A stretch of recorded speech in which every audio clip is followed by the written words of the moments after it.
على فكره عيب عليك لما تبقى خريج جامعه ومدير وحلو وامور كده ومالي مركزك ما شاء الله وقاعد على مكتب 16 متر في 18 متر ومش عارف تستخدم الكمبيوتر كويس، وقاعد بتعد لي على صوابعك يا فاشل. تعالى معايا كده واقول لك ممكن تعمل ايه عشان تعرف تجمع وتطرح من غير لا ايدك ولا صوابعك ولا كالكوليتر باستخدام الجهاز العبيط ده. الموضوع كله يكمن في هذا العبقري المسمى باكسل. زي ما حضرتك شايف قدامك ده جدول عبيط عباره عن تاريخ والمبلغ الاجمالي والبيان. خلينا في خانه المبلغ اللي هي عباره عن ارقام مبالغ، وانا عايز اعرف الاجمالي بتاعها كام.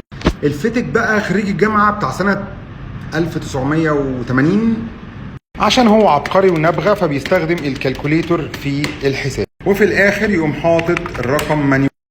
هنا في مجال للخطا ولو حتى بنسبه 10%. الحل بقى حضرتك ان انت الارقام دي كلها تقف عند اخر خانه وبعدين تروح على هذه الاداه العبقريه اللي اسمها السم.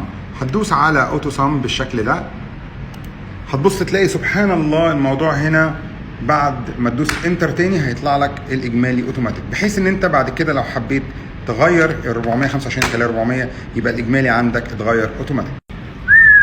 ودي تعتبر تركايه تافهه جدا جدا، مش قصدي ان حضرتك تافه ولا قصدي ان اي حد تافه، بس انا بقصد حد معين مالكوش دعوه انتوا، المهم ان انتوا تستفيدوا من المعلومه. والسلام عليكم ورحمه الله وبركاته.